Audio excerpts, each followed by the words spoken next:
자, 18절 말씀에서 하나님께서 진리의 말씀으로 우리를 낳으셨다라고 말씀하고 있어요. 여러분, 하나님 말씀으로 거듭나셨습니다.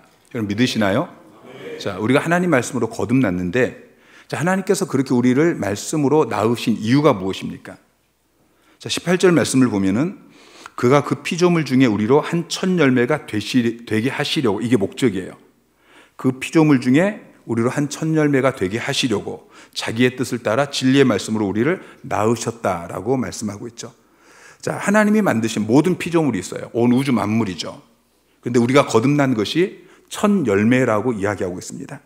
여러분, 첫 열매가 뭐냐면은 첫 열매가 맺히고 나면 그 다음에 두 번째, 세 번째 계속해서 열매가 맺히는 거예요. 후속 열매가 맺힌 것에 대한 보장이 바로 첫 열매인 것입니다. 첫 열매가 있으면 다음 열매가 있는 거예요. 자, 첫 열매가 무엇입니까? 첫 열매는 우리가 거듭난 거예요. 우리가 새롭게 되어진 것. 그러면 그 다음 열매는 무엇입니까? 그 피조물이죠. 그 피조물 중에 우리로 첫 열매가 되게 하시려고, 그 피조물, 하나님이 창조하신 온 우주 만물이 이제 새롭게 되어지는 것, 이게 그 다음 열매인 것입니다. 자, 로마서 8장 19절부터 23절까지 시작. 피조물이 고대하는 바는 하나님의 아들들이 나타나는 것이니 피조물이 허무한데 굴복하는 것은 자기 뜻이 아니요 오직 굴복하게 하시는 이로 말미암음이라. 그 바라는 것은 피조물도 썩어짐의 종노릇한 데서 해방되어 하나님의 자녀들의 영광의 자유에 이르는 것이니라. 피조물이 다 이제까지 함께 탄식하며 함께 고통을 겪고 있는 것은 우리가 아는 것이, 그뿐 아니라 또한 우리 곧 성령의 처음 익은 열매를 받은 우리까지도 속으로 탄식하여 양자 될 것, 곧 우리 몸의 속량을 기다리느니라. 아멘. 자, 21절에는 피조물이 썩어짐의 종로를 하고 있다라고 말하고 있습니다. 그리고 22절에는 피조물이 함께 탄식하며 함께 고통을 당하고 있다라고 이야기하고 있죠. 자, 왜 피조물이 이렇게 되었습니까? 왜 피조물이 썩어짐의 종로를 하게 되어졌고 함께 탄식하며 함께 고통을 겪게 되었습니까? 그것은 아담의 죄 때문이죠. 창세기 3장 17절부터 보면은 아담에게 이르시되 내가 내 아내의 말을 듣고 내가 내게 먹지 말라 한 나무의 열매를 먹었은즉 땅은 너로 말미암아 저주를 받고 너는 평생에 수고하여야 그 소산을 먹으리라. 땅이 내게 가시덤불과 엉겅퀴를 낼 것이라. 아담의 죄로 말미암아 아담과 하와만 저주를 받은 것이 아니고 땅이 저주를 받고 땅이 가시덤불과 엉겅퀴를 내게 되었어요. 자, 그래서 피조물들이, 자, 로마서 8장 19절부터 23절까지 말씀을 다시 보면은 이제 그래서 피조물이 19절에 하나님의 아들이 나타나기를 고대합니다. 하나님의 아들들은 21절에 나오는 하나님의 자녀들이에요. 그리고 23절에 성령의 처음 익은 열매를 받은 우리, 다 같은 이야기인데, 자, 왜 피조물이 하나님의 아들들이 나타나는 것을 기다리냐? 하나님의 아들들이 나타나면 피조물들이 회복되기 때문이에요. 그리고 22절에는 성령의 처음 익은 열매를 받은 우리까지도 몸의 속량을 기다린다라고 이야기하죠. 예수님이 재림하실 때 우리의 몸이 속량을 받게 될 거예요. 이것은 우리의 몸이 부활하게 될 것을 이야기해요. 몸의 부활. 그때 모든 피조물들이 이제 후속 열매가 되어지기 때문에, 새롭게 회복되기 때문에, 그래서 기다리는 것입니다. 이사야 11장 6절부터 보면은 이사야 선지자가 그때의 모습을 이렇게 기록하고 있어요. 그때의 이리가 어린 양과 함께 살며 표범이 어린 염소와 함께 누우며 송아지와 어린 사자와 살찐 짐승이 함께 있어 어린 아이에게 끌리며 암소와 곰이 함께 먹으며 그것들이 새끼가 함께 엎드리며 사자가 소처럼 풀을 먹을 것이며 젖먹는 아이가 독사의 구멍에서 장난하며 젖된 어린아이가 독사의 굴에 손을 넣을 것이라. 우리의 몸이 속량되어질 때, 우리의 몸이 부활하게 되어질 때, 영광스러운 모습으로 우리의 몸이 회복될 때에 이제 후속 열매로 하나님의 창조한 온 우주 만물, 온 모든 피조물들이 회복이 된다는 거예요. 이리가 어린 양과 함께 있고 이런 모습으로 그 첫 열매가 되게 하시려고 우리를 낳으셨다라고 말씀하고 있는 것입니다. 그래서 우리는 이제 우리의 삶의 목표가 달라져야 돼요. 우리의 삶의 목표는 거듭난 우리, 이미 우리는 거듭났어요. 근데 거듭난 우리가 이제는 자라나야 돼요. 자라나서 하나님 나라를 확장하고, 그리고 주님이 다시 오실 날을 준비하고, 이제 주님이 재림하실 때에 그 피조물들이 후속 열매가 되어져서 새롭게 되어지는 이것을 보는 것, 이것이 우리의 삶의 목표가 되어야 하는 것입니다. 이미 우리는 거듭났어요. 근데 거듭남으로 끝나는 것이 아니고 말씀으로 자라나야 됩니다. 거듭난 우리, 이게 말씀으로 자라나고, 그리고 말씀으로 자라난 우리가 주님의 다시 오심을 준비하는, 하나님 나라를 확장하고 복음을 전파하고 전도하고 선교하고, 그래서 이제 주님이 재림하시면 우리의 몸이 부활하게 되어지고, 그리고 그 피조물들도, 온 피조물들도 새롭게 되어지는 것입니다. 그래서 이제 19절부터 말씀을 듣고 행함으로 자라나야 된다라는 것을 말씀하고 있는 것이죠. 하나님께서 우리를 진리의 말씀으로 거듭나게 하셨어요. 자, 말씀으로 우리를 낳았어요. 그러면 이제 우리가 자라나야 되는 거죠. 여러분 자녀들을 낳아 보셨죠? 자녀를 낳았으면 그 자녀가 어떻게 해야 돼요? 이제 자라나야 되는 거예요. 우리가 어떻게 자라납니까? 먹어야 돼요. 양식을 먹어야 돼요. 육의 양식이 아니라 영의 양식을 먹어야 되는 것이죠. 베드로전서 2장 2절 말씀 시작.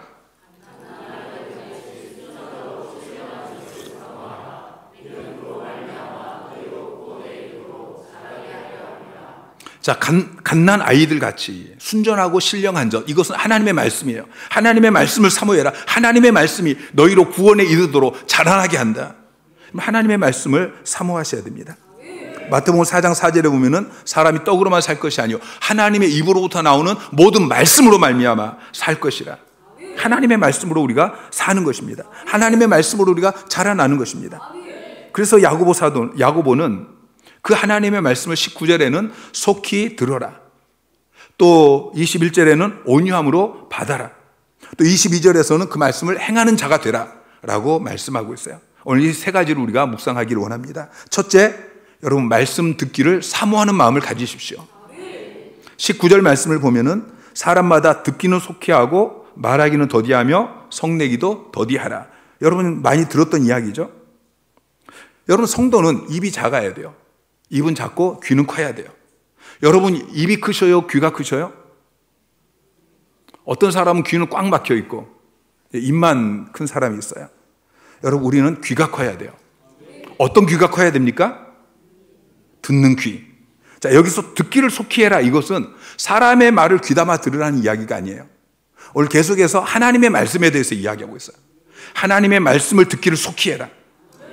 말씀을 듣기를 속히 해라, 이 말은 귀를 크게 하고 귀를 쫑긋하게 하고 하나님의 말씀을 들을 준비를 하고 있으라는 거예요.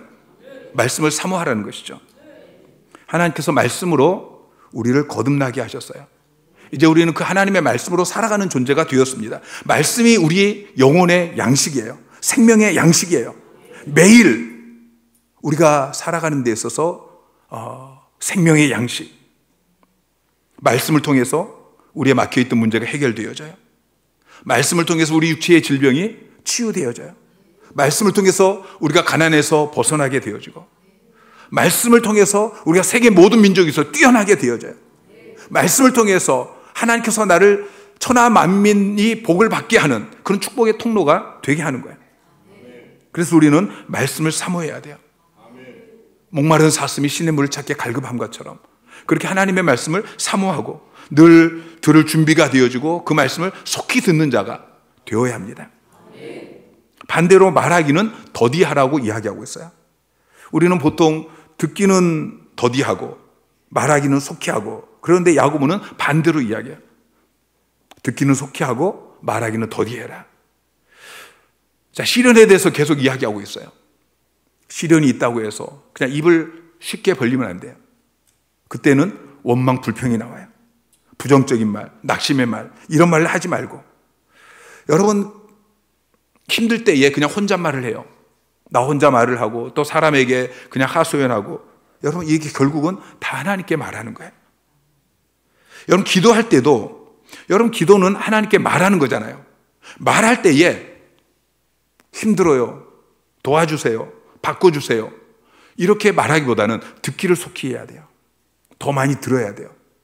여러분 기도를 1시간 하면 그 전에 먼저 1시간 말씀을 봐야 돼요.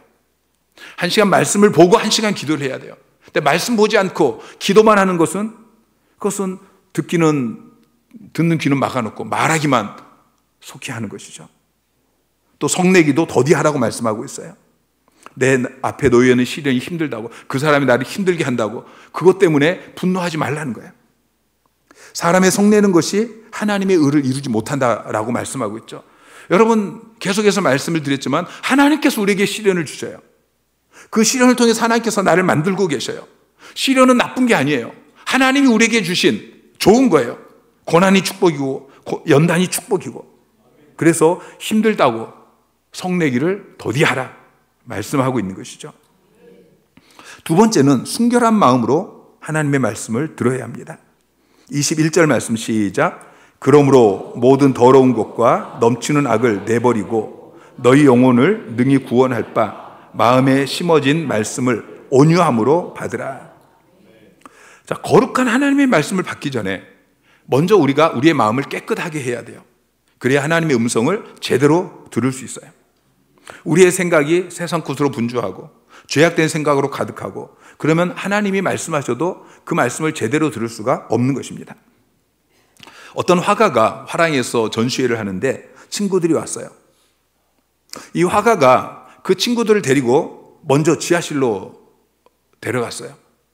지하실에 들어가더니 지하실 문을 닫고 그리고 불을 갑자기 꺼버려요.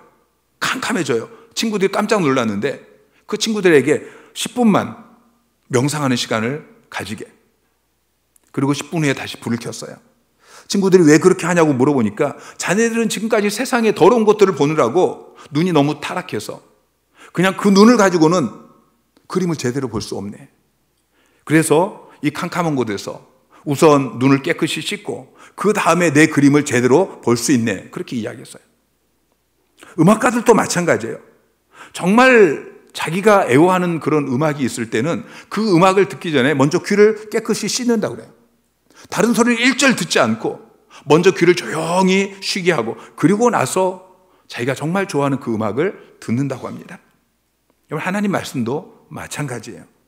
여러분, 예배당에 와서 앉아 있다고 해서 하나님의 말씀이 다 들리는 게 아니에요. 제가 대학생 때 당구를 처음 배웠어요.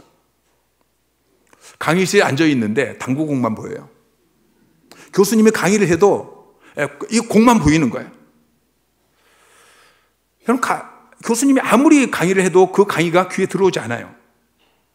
여러분이 예배당에 앉아 있는데 어제 장사하다가 두고 온 이 물건, 이것이 막 왔다 갔다 해요. 주식 그래프가 막 왔다 갔다 해요. 낚싯대가, 골프채가 막 왔다 갔다. 여러분, 그러면 하나님의 말씀을 들을 수가 없는 거예요. 여러분, 내 마음 속에, 내 생각 속에 세상의 것, 악한 것, 죄악된 것, 더러운 욕망, 이런 것으로 가득 차 있다면 어떻게 하나님의 말씀을 들을 수 있겠습니까? 그래서 먼저 우리 마음에 있는 더러운 것들을 씻어야 돼요. 교만한 생각, 선입견, 고정관념, 이런 것들을 다 떨쳐버리고 어린아이처럼 깨끗한 마음이 되어질 때에 하나님의 말씀이 우리에게 제대로 들려질 수 있는 것입니다. 스데반이 공회 앞에 섰어요. 그때 스데반은 성령으로 충만했어요. 사람들이 그의 얼굴을 쳐다보는데 천사의 얼굴처럼 환하게 빛났어요. 그 스데반이 하나님의 말씀을 선포할 때에 그 말씀을 듣는 사람들이 어떻게 받아들였습니까? 그 말씀을 듣고 아멘 아멘 하고 회개하고 그랬습니까? 아니에요. 그 말씀을 듣고 돌을 들어서 스데반을 쳤어요. 듣기 싫다고 귀를 막고 그 말씀을 듣지 않았어요. 깨끗하지 못한 마음으로 하나님의 말씀을 들었기 때문에 그 말씀이 들리지 않는 거예요.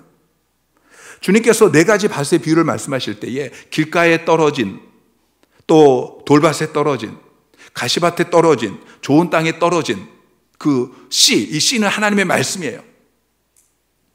하나님께서는 그 말씀보다도 그 말씀이 떨어진 그 사람의 마음밭을 이야기해요. 그 마음밭이 길가냐, 돌밭이냐, 아니면은 가시떨기냐, 좋은 땅이냐. 여러분, 길가밭, 돌밭, 가시떨기, 거기에 떨어진 씨, 이 하나님의 말씀은 열매를 맺지 못해요. 이건 말씀의 문제가 아니에요. 말씀이 불량한 게 아니에요. 그 사람의 마음에 문제가 있는 것이죠. 밭의 문제. 좋은 땅에 떨어진 씨앗은 똑같은 씨앗인데 좋은 땅에 떨어지니까 100배, 60배, 30배 열매를 맺었어요. 여러분, 하나님의 말씀이 오늘 선포되어지면 여러분의 마음이 좋은 밭이 돼야 돼요. 예배 전에 적어도 10분 전에 나와서 여러분의 죄를 회개하고 또 하나님의 말씀을 사모하고 그런 이 좋은 밭으로 준비가 되어져야 하나님의 말씀이 선포될 때에 그 말씀이 여러분에게 심겨지고 그리고 그 말씀이 여러분의 삶에서 이제 실천되어질 때 열매가 맺혀지는 거예요. 100배, 60배, 30배. 마지막으로 하나님의 말씀을 온유함으로 받아야 됩니다. 21절 말씀을 보면은 너희 영혼을 능히 구원할 바 마음에 심어진 말씀을 온유함으로 받으라. 말씀을 온유함으로 받는다라고 할 때에 이 온유함은 단순히 겸손함 정도를 의미하지 않아요. 온유함이라고 번역되는 헬라어 단어가 프라우스라는 단어인데 이 프라우스라는 단어는 원래 어떤 의미냐면은 사나운 짐승을 훈련시키는 과정에서 이 단어가 사용이 되어집니다. 예를 들어서 야생말에게는 힘이 있어요. 그런데 그냥 놔두면은 그 야생말의 그 힘을 사람이 쓸 수 있어요? 없어요? 쓸 수가 없습니다. 그래서 그 힘을 사용하기 위해서 사람이 야생말을 길들이죠. 이 과정 속에서 말의 고집을 꺾고 사람의 말에 순종하게 만들어요. 그러면 그렇게 잘 길들여지게 되어지면 그 말이 밭을 갈기도 하고 또는 수레를 통해서 그 많은 짐을 운반하기도 하고 이렇게 유용한 짐승이 되어지는 것이죠. 이게 온유함이에요. 내 생각, 내 고집 이것들을 꺾고 온유함으로 하나님의 말씀을 받아들여야 되는 거예요. 하나님께서 말씀하시는데 그 말씀을 판단하고 그 말씀을 대항하고 그래서는 안 된다는 것이죠. 나만 장군이 납병 환자였어요. 하나님의 사람 엘리사에게 찾아갔는데 하나님의 사람 엘리사가 나만에게 말을 할 때에 그 말씀을 온유함으로 받아들이지 않습니다. 아람의 대장군이 찾아왔는데 어떻게 나와보지도 않고 종을 보내서 그냥 이 요단강에 가서 몸을 7번 씻어라 그렇게 말하는 그것에 자존심이 상했어요. 마음이 불편했어요. 그 화를 내고 그냥 돌아가려고 하는데 여러분 그때 그냥 돌아갔다면 나아만은 말씀의 능력을 경험할 수 없었습니다. 그런데 마음을 돌려먹고 엘리사가 말한 대로 그 하나님의 말씀에 순종하기로 결심합니다. 온유함으로 그 말씀에 순종할 때 요단강에 가서 몸을 씻었을 때 그 말씀의 능력이 역사가 일어났어요. 온몸에 그 문둥병이 깨끗이 치료되어진 것입니다. 여러분 하나님 말씀을 온유함으로 받으시기 바랍니다. 이 온유함을 달라고 하나님의 말씀 앞에 온유한 자가 되게 해달라고 그렇게 기도하시기 바랍니다. 자, 22절 말씀을 보면은 말씀을 듣기만 하고 행하지 않는 사람은 자신을 속이는 사람이다 라고 이야기해요. 자라난 것 같은데 실은 하나도 자라나지 않는 것입니다. 여러분 설교 말씀을 듣고 의뢰 받는다고 그게 자라난 게 아니에요. 여러분 이 시간 말씀을 들으면서 아멘 그 말씀이 여러분의 은혜가 되어져서 아멘 하는 이게 자라난 게 아니에요. 여러분 말씀을 듣다 눈물을 흘렸다고 그게 여러분이 자라난 게 아니에요. 여러분 말씀을 실천할 때 그때 자라나는 것입니다. 25절은 말씀을 듣고 잊어버리는 자가 아니고 실천하는 사람이 그 행한 일에 복을 받는다라고 말씀하고 있어요. 여러분 말씀을 들을 때 아무리 은혜를 받아도 그 말씀을 듣기만 하고 실천하지 않으면 행하지 않으면 그 사람은 말씀을 금방 잊어버립니다. 23절에는 거울 이야기를 해요. 그 당시 거울은 청동 거울입니다. 청동 거울은 힘이에요. 그래서 사람이 그 청동 거울을 통해서 자기 얼굴을 볼 때 그 얼굴을 정확하게 볼 수 없습니다. 그러니까 금방 잊어버리게 되어지는 거예요. 여러분 말씀을 듣고 행하지 않은 사람도 이와 같아요. 말씀을 들을 때는 은혜가 되어지고 말씀을 들을 때는 다 아는 것 같고 그런데 행하지 않으면 금방 다 잊어버리는 거예요. 어떤 사람이 곰탕집 이 간판을 보고 들어가서 곰탕을 시켰어요. 곰탕 한 그릇 주세요. 그랬더니 주인이 이야기하기를 우리는 곰탕 안 파는데요. 아니 제가 지금 곰탕 간판을 보고 들어왔는데 곰탕을 안 판다니요. 아 우리는 그냥 곰탕 이 간판만 만들었지 곰탕은 안 팔아요. 여러분 웃기지 않습니까? 더 웃긴 것은 그리스도인 하나교회 교인 이렇게 간판만 걸어놓고 말씀대로 살지 않는 사람이에요. 여러분 말씀을 듣고 잊어버리면 그 행한 일에 복을 받을 수 없습니다. 그러나 말씀을 잊어버리지 않고 말씀을 듣고 그 말씀을 잊어버리는 것이 아니고 그 말씀을 실천할 때에 그 행하는 일에 복을 받게 된다라고 이야기하죠. 여러분, 기복신앙이 좋은 거예요, 나쁜 거예요?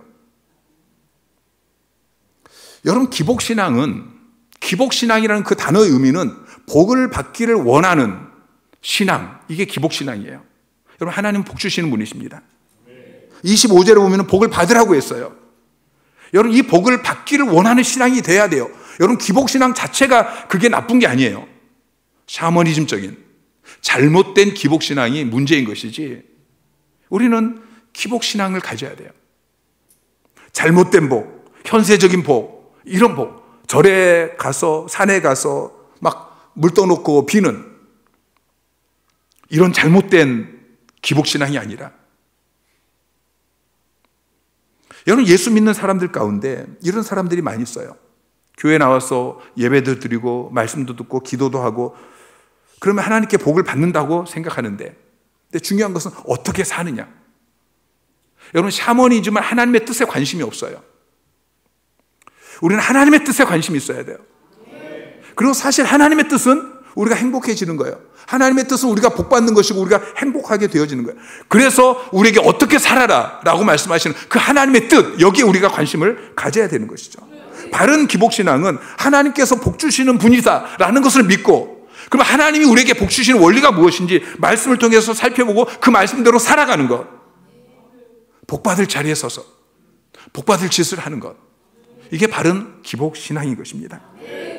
25절 말씀을 다시 한번 보면은, 자유롭게 하는 온전한 율법을 들여다보고 있는 자는 듣고 잊어버리는 자가 아니요 실천하는 자니 이 사람은 그 행하는 일에 복을 받으리라. 복을 받는다고 이야기하고 있어요. 말씀을 듣고 잊어버리는 것이 아니고 말씀을 듣는 대로 꼭 가서 실천하는 사람. 근데 말씀을 듣고 실천하려고 하는데 그게 쉽지가 않아요.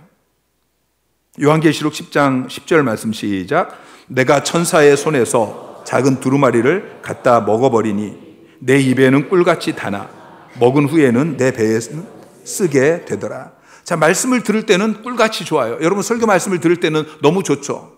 말씀이 너무 은혜가 되어지고 손길 것 같고. 그런데 배에서 소화하려면, 삶에서 그 말씀을 실천하려고 하면 이게 힘들다는 거예요.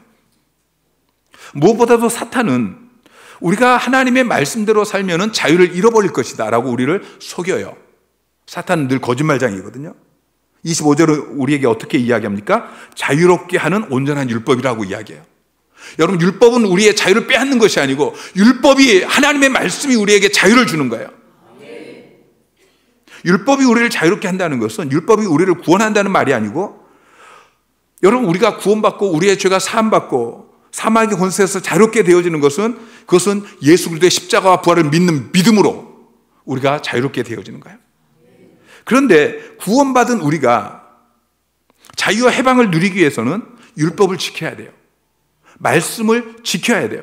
도둑질하지 마라, 간음하지 말라. 여러분, 이 말씀을 지키면 자유가 임합니다. 근데 그 말씀을 지키지 않으면, 간음하면 어떻게 되죠? 자유를 잃어버리는 거예요. 요한복음 8장 32절 말씀을 보면은 진리를 알지니 진리가 너희를 자유롭게 하리라. 하나님의 말씀이 여러분을 자유롭게 하는 것입니다. 하나님의 말씀대로 사는 사람은, 하나님의 말씀을 듣기를 속히 하고 들은 대로 그 말씀을 가지고 살아가는 사람은 항상 사탄으로부터, 죄로부터 자유롭게 되어지는 거예요. 여러분, 말씀을 들은 대로 실천하시기 바랍니다. 실천하지 않으면 책망을 받습니다. 예수님께서는 그 당시 종교 지도자들이 말씀을 가르치기만 하고 자기가 가르치는 대로, 자기가 말하는 대로 그렇게 행하지 않는 것에 대해서 책망했습니다. 강도 높게 책망했습니다. 그러나 오늘 25절 말씀은 그 말씀을 실천하는 사람, 그 말씀을 행하는 일에 복을 받는다라고 말씀하고 있습니다. 누가복음 11장 28절 말씀 시작. 예수께서 이르시되 오히려 하나님의 말씀을 듣고 지키는 자가 복이 있느니라. 자, 하나님의 말씀을 듣고 지키는 자가 복이 있다. 출애굽기 20장 6절 말씀 시작. 나를 사랑하고 내 계명을 지키는 자에게는 천대까지 은혜를 베푸느니라. 말씀을 듣는 자가 아니라 말씀을 지키는 자에게 하나님께서 천대까지 의뢰를 베풀어 준다고 말씀하고 있습니다. 여러분이 들은 말씀대로 행동하고 그 행하는 일에 복을 받는 자가 되시기를 주님의 이름으로 축원합니다.